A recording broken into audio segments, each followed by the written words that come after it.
Նիկոլաս Մադուրոին և կնոջը զրահապատ մեքենայով տեղափոխել են Նյու Յորքի դատարան։ Դատարանի մոտ լարված վիճակ է ստեղծվել։ Տասնյակ լրագրողներ, պաստառներով ցուցարարներ և ոստիկանական ուժեղացված ծառայությունը հավաքվել են դատարանի մոտ։ Դատավարության ժամանակ Նիկոլաս Մադուրոն հայտարարել է, որ չի ընդունում մեղադրանքներն ու շարունակում է մնալ Վենեսուելայի նախագահը։ Նյու Յորքի դատարանը Նիկոլաս Մադուրոին պարտավորեցրել է ներկայանալ դատական հաջորդ նիստին մարտի 17-ին։ Զուգահեռ Դելսի Ռոդրիգեսը երդվել է որպես Վենեսուելայի նախագահի պաշտոնակատար։ Վենեսուելայի մայրաքաղաքում կրակոցներ են հնչել։ Կառավարական ուժերը ենթադրաբար կրակել են ԱԹՍ-ի ուղղությամբ։ Սպիտակ տնից հայտնել են, որ կապ չունեն միջադեպի հետ։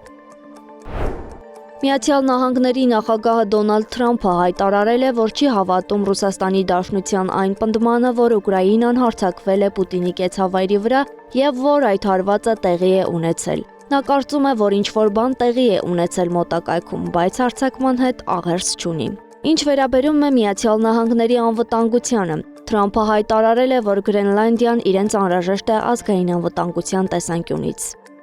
Ճապոնիայի վարչապետ Սանաե Տակաիչին 2026 թվականի առաջին մամուլի ասուլիսի ընթացքում կրկին հրաժարվել է գնահատական տալ Վենեսուելայում Միացյալ Նահանգների գործողություններին, ընդգծելով, որ իր կաբինետի առաջնահերթությունն է ժողովրդավարության վերականգնմանն ուղղված ջանքերը Լատինական Ամերիկայի երկրներում։ Նա նաև նշել է, որ Ճապոնիան առաջնորդվել է հիմնարար արժեքներով և սկզբունքներով՝ ազատություն, ժողովրդավարություն, իրավունքի գերակայություն և իրենց կառավարությունը կշարունակի սերտ գործակցությունը G7-ի երկրների հետ Վենեսուելայում ժողովրդավարությունը վերականգնելու համար։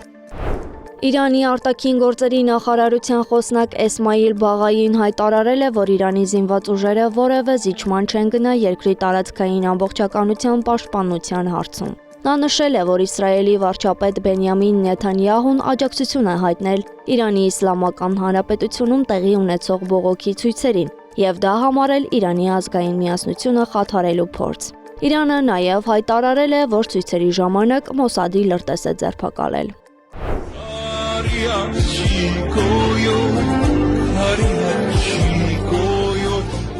Իրանի պետական հեռուստաընկերության կողմից «Սարի աղջիկ» երգը հայկական ներկայացնելն Ադրբեջանում հետաքննության առիթ է դարձել։ Երգը հայերեն և պարսկերեն կատարել է Արազ Թորոսյանը, նույն ինքը Արազ Դարեն։ Դեպքը քննարկումներ է առաջացրել ադրբեջանական սոցիալական ցանցերում և մշակութային համայնքում։ Անահիտ Սարգսյան, Նոննա Գևորգյան, ABC Media։